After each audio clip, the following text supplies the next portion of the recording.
आगे अब चलते हैं। इसके बाद कॉमन नेमिंग में एक चीज और आती है, उसे भी जानना बहुत जरूरी है। यूजुअल आप लोगों ने अपनी बुक में देखा होगा, आपकी बुक में कई जगह लिखा होता है, जैसे एक कंपाउंड है और उसका CH3 CH2 CH2 CH2 CH2 CH3 यह कंपाउंड है और इसका नाम लिख देते हैं N-हेक्सेन। अब बच्चे के दिमाग में आता है कि सर ये N क्या है, व्हाट्स दिस N। कई जगह लिखा होता है आइसो, और आपके कोर्स में ज्यादा तो नहीं मगर कहीं एक आधे जगह पे एक टर्म और आया होगा नियो। तो ये नॉर्मल N याद रखिएगा, N stands for normal. N का मतलब होता है नॉर्मल। ये नॉर्मल कंडीशन क्या होती है, आइसो कंडीशन क्या होती है और नियो कंडीशन क्या होती है, इन तीनों की भी हम लोग बात कर लें तो यहां से फिर कॉमन नेमिंग आपकी कंप्लीट हो जाएगी। नॉर्मल कंडीशन बेटा उसे कहते हैं, याद रखिएगा, जहां भी आपको आपके कंपाउंड के नाम के आगे N लिखा दिखाई दे, स्मॉल n, तो स्मॉल n मींस नॉर्मल। और नॉर्मल कंपाउंड वो होते हैं जिनमें एक स्ट्रेट चेन होती है, मतलब उनकी कोई ब्रांचिंग नहीं होती। कार्बन एटम्स की कार्बन ब्रांचिंग नहीं होगी, कार्बन एटम की कार्बन ब्रांचिंग यानी कार्बन से कार्बन ब्रांच के तौर पर नहीं जुड़ा होता है, उन्हें कहते हैं नॉर्मल कंपाउंड। जैसे एग्जांपल मैंने दे ही दिया, नॉर्मल हेक्सेन, या और कह लीजिए एक आधा एग्जांपल भाई,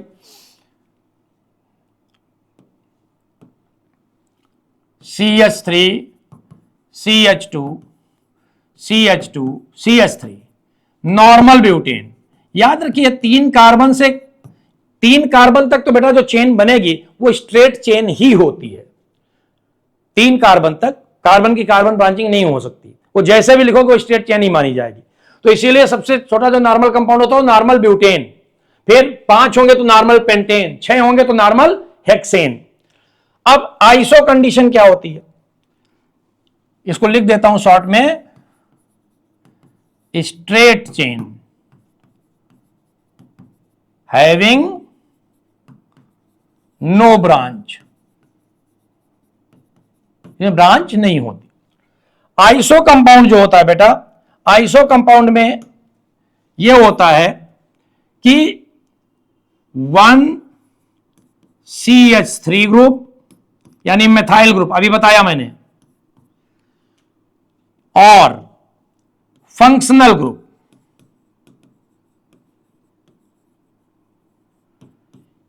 ये जो है इट इज अटैच्ड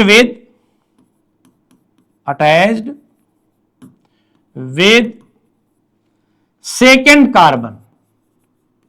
किससे? सेकेंड कार्बन से। जो चेन है, कार्बन एटम्स की जो चेन है बेटा, उस चेन के सेकेंड कार्बन से अगर एक CH3 जुड़ा है या कोई फंक्शनल ग्रुप जुड़ गया है तो नाम के पहले कॉमन नेमिंग में हम लोग क्या लगा देंगे, आइसो टर्म यूज करते हैं। जैसे एग्जांपल के लिए CH3C, इससे एक CH3 जुड़ गया बेटा, यहां H आ जाएगा और CH3, इसी का कॉमन नेम लिखना है। अब कॉमन नेमिंग में बेटा हम लोग सारे कार्बन जोड़ते हैं तो टोटल 4 कार्बन है, मगर सेकेंड कार्बन से एक CH3 अटैच्ड है, इसलिए इसके नाम के पहले हम लोग लगाएंगे क्या, आइसो। क्या लगाएंगे? आइसो। और अब टोटल कार्बन कितने हैं? 4, इसलिए आइसो ब्यूटेन, यह इसका कॉमन नेम हो गया। एक और example, CH3 CH OH CH3। ध्यान रखिएगा इस चीज को ऐसे भी लिखा जा सकता है, CH3 CH OH को इधर कर दिया और यहां CH3, यानी सेकेंड कार्बन से फंक्शनल ग्रुप जुड़ा हुआ है, ये OH ग्रुप जुड़ा हुआ है, तो भी नाम के पहले आइसो लग जाएगा और तब इसे बोलेंगे आइसो। अब देखिए टोटल 3 कार्बन है और हाइड्रोजन कितने हैं? 7, यानी ये देखिए ध्यान से अगर आप देखें तो ये चीज C3H7 लिखी हुई है, C3 3 कार्बन और 7 हाइड्रोजन, C3H7। और अभी मैंने पीछे बताया था आपको कि अगर C3H7 कहीं लिखा हुआ है तो उसे क्या बोलेंगे? प्रोपाइल। क्या बोलेंगे? प्रोपाइल। तो इसके नाम के पहले आइसो क्यों लग गया? क्योंकि सेकंड कार्बन से OH जुड़ा हुआ है और टोटल 3 कार्बन इसलिए प्रोपाइल, आइसो प्रोपाइल, और OH को हम लोग एल्कोहल कहते हैं, अभी बताया मैंने, तो इसका कॉमन नेम हो जाएगा आइसो प्रोपाइल एल्कोहल। ये आइसो कंडीशन हो गई। अब एक बात आती है नियो। नियो कंडीशन में क्या होता है कि बेटा जो सेकंड कार्बन है उससे 2 CH3 जुड़ जाए, 2 CH3 group, 2 methyl groups are attached to the second carbon। तो नियो जैसे एग्जांपल के लिए CH3 C CH3 CH3 and CH3, ये जो चेन ली है आपने, इस चेन के ये सेकंड कार्बन है, चाहे इधर से गिन लीजिए चाहे इधर से, और इससे ऊपर नीचे 2 CH3 अटैच हो गए, तो अब नाम हो जाएगा इसका नियो, और टोटल 5 कार्बन इसलिए पेंटेन। सेकंड कार्बन से 2 मेथाइल जुड़े हुए हैं इसलिए नियो, 1 2 3 4 5 कार्बन इसलिए पेंट, और सबके बीच में सिंगल बॉन्ड है इसलिए एन, तो कॉमन नेमिंग हो गई neo pentane. Normal, iso, neo, primary, secondary, tertiary, ये सारी बातें हम लोगों ने इसमें की। ये कॉमन नेमिंग से रिलेटेड चीजें हैं जो कि आपको बहुत हेल्पफुल होनी है फ्यूचर में भी, क्योंकि मैंने बताया बेटा कि ज्यादातर जो रिएक्शंस होती हैं इन फ्यूचर भी, जब आप आगे हायर क्लासेस में पढ़ेंगे तो वो ज्यादातर आप लोगों के कॉमन नेम पर बेस्ड पूछी जाती है। तो इतना कम से कम कॉमन नेम हमें जानना ही जरूरी होता है। बाकी तो अगर किसी कंपाउंड का कॉमन नेम नहीं भी ध्यान है तो आप उसका आयुपैक नाम लिखेंगे, और पेपर में भी यूजुअल आपको आयुपैक लिख के आता है, तो उसके बेस पे आप सॉल्व करेंगे।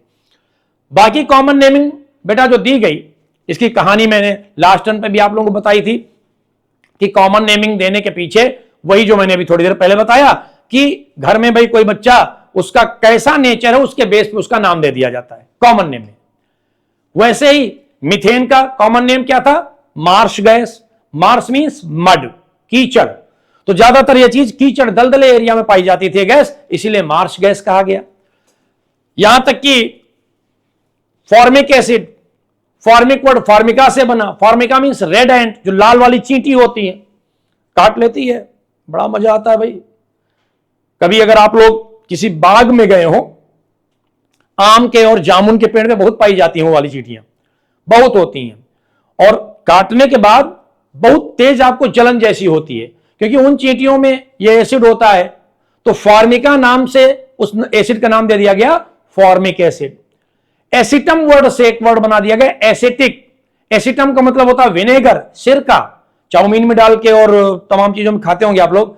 व्हाइट विनेगर भी आता है और ब्लैक विनेगर भी है, अलग अलग कलर में।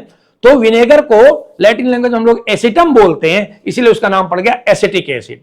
कॉमन नेम इस तरीके से दिए गए। मेन जो कॉमन नेम की रूल वाली बात है जो आपको आगे लिखनी होती है, वो ये 3 बातें यहां और 3 बातें जो मैंने पीछे आपको बताई, प्राइमरी, सेकेंडरी, टर्शियरी, इन चीजों को आपको ध्यान रख के चलना है आपके फ्यूचर के लिए। अब बात यहां से आती है कि कॉमन नेमिंग तो हो गई सर, अब हम लोग किधर चलें?